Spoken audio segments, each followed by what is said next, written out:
Olá pessoal, muito prazer, eu sou Luana Ciano e este canal é Relíquias Mundi. Hoje eu vou contar para vocês a história de Portugal, quando ela foi fundada, quais são os personagens da história, quem foram os reis, né? E vamos contar também toda a sua história, toda a sua trajetória, né? A cultura portuguesa e tudo mais. Então já se inscreva no canal. Ative o sininho das notificações, deixa o like aí no vídeo. Redes sociais aqui na tela, galera, Facebook, Twitter, Instagram. Vou deixar também aqui em cima, aqui, ó, o meu Gmail para vocês, tá, galera? Para deixar sugestões de vídeo, reclamações, mensagens bonitas, se vocês quiserem deixar. Tudo que vocês quiserem deixar, você deixa nesse Gmail que eu vou deixar logo aqui acima.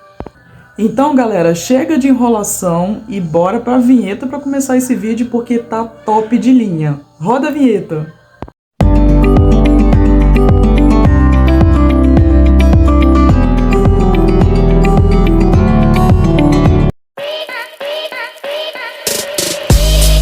A história de Portugal.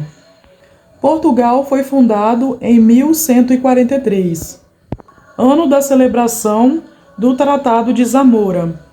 O tratado, assinado entre Dom Afonso Henriques, primeiro rei de Portugal, e Afonso VII, de Leão e Castela, reconhece o Estatuto Jurídico de Portugal como reino independente. Em 1179, esse estatuto foi confirmado pelo Papa Alexandre III. Durante os séculos XII e XIII, os reis portugueses foram alargados as fronteiras, até a conquista de Algarve, consolidando um território praticamente inalterado até hoje. Com as fronteiras definidas, Portugal começa a olhar para dentro. O rei Dom Dinis criou a prestigiada Universidade de Coimbra, uma das mais antigas da Europa. Nos centros mais importantes, edificaram-se castelos, palácios e catedrais, e sedimentou-se a administração territorial.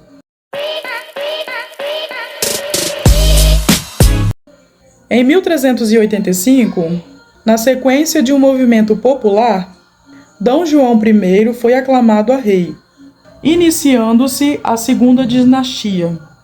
Os filhos de Dom João I e de Dom Filipa de Lacaste seriam apelidados de Os Lusíadas, de Luís Vaz de Camões, de ínclita geração, altos infantes. Pela instrução, humanismos e qualidades governativas que demonstraram. De entre eles, um ficou conhecido para a história como visionário e principal obreiro dos descobrimentos, uma das grandes aventuras da humanidade, graças ao ímpeto do infante Dom Henrique, também conhecido como Henrique o Navegador. As caravelas portuguesas cruzaram mares, fazendo uso dos melhores conhecimentos científicos e práticos da altura. Durante os séculos XIV, XV e XVI, navegaram até a África, ao longínquo Oriente e as profundezas do continente sul-americano. Conquistaram terras, amealharam riquezas e trouxeram para a Europa coisas jamais vistas. Em 1498, Vasco da Gama descobriu o caminho marítimo para a Índia. E em 1500, Pedro Álvares Cabral chegou ao Brasil. Os portugueses chegariam ainda em Omã em 1508, a Malásia em 1511, a Timor em 1512, a China em 1513 e ao Japão em 1543. Foi também um português, Fernão de Magalhães, que planeou e comandou, entre 1519 e 1522, a primeira viagem de circunnavegação do globo. Terá sido, talvez, o início da globalização. Para celebrar esta era, e em particular a chegada à Índia, o rei Dom Manuel mandou erigir o Mosteiro dos Jerônimos, obra singular na qual se destacam os motivos náuticos, e integrou a esfera armilar na bandeira portuguesa. O pequeno reino é agora o maior império do mundo. Em Portugal, juntavam-se sábios e mercenários, cientistas e pintores, comerciantes e poetas, escravos e príncipes. Mas tal poder e riqueza culminaram na trágica morte do jovem rei Dom Sebastião, numa batalha em Alcácer Quibir, no norte da África. O trono, então vago, foi ocupado pela dinastia espanhola dos Fílipes, que juntaram os dois estados durante 60 anos da união pessoal. Em 1640, Portugal voltou a ter um rei português, D. João IV, que restaurou a independência. No século XVIII, D. João V, rei absolutista e amante das artes, mandou construir em Mafra um grandioso convento-palácio e em Lisboa um aqueduto das águas livres. Contudo, a luxuosa e exótica capital do reino desapareceu quase completamente em 1755, devido a um devastador terremoto. Foi o Marquês de Pombal, ministro do rei Dom José, quem inventou uma nova Lisboa, monumental e melhor preparada para enfrentar as fúrias da natureza. No início do século XIX, as tropas de Napoleão invadiram Portugal e a corte mudou-se para o Brasil, a fim de assegurar a continuidade dinástica e assim a independência de Portugal. Quando, 14 anos mais tarde, em 1821, o rei Dom João IV regressou a Portugal. O país era diferente.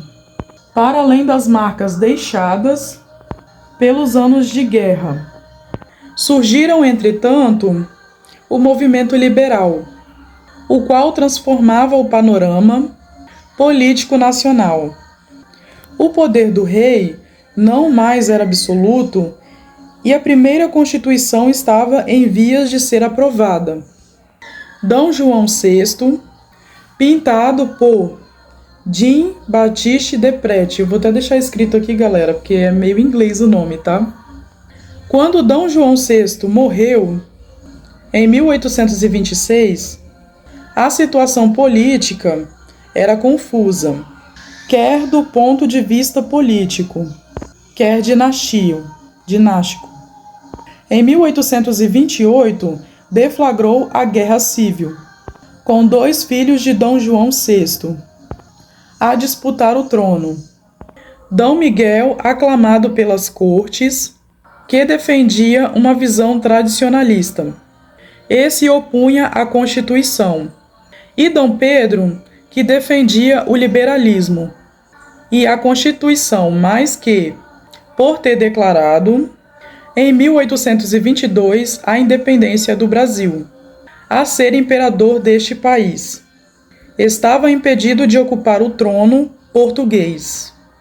A disputa seria finalmente decidida em 1824, com a conversão de Évora Monte, que acabou com a Guerra Civil e determinou o regresso a uma versão liberal e constitucional da monarquia portuguesa.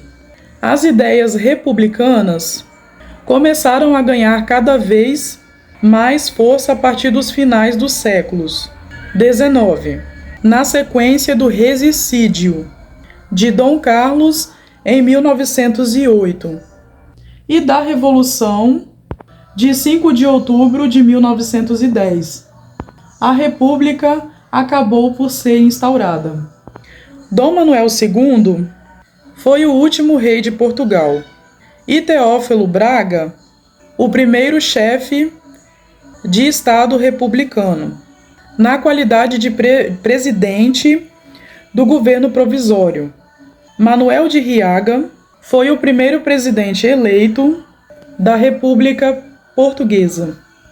Depois de um período conturbado e da participação portuguesa na Primeira Guerra Mundial, deu-se a 28 de maio de 1926 um golpe militar que pôs fim à Primeira República.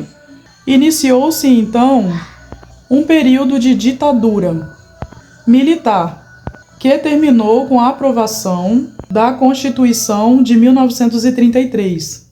Através desta foi instaurado o Estado Novo, regime autoritário, corporativista e de partido único, dominado pela figura de Antônio Oliveira Salazar, que governou o país durante quase meio século.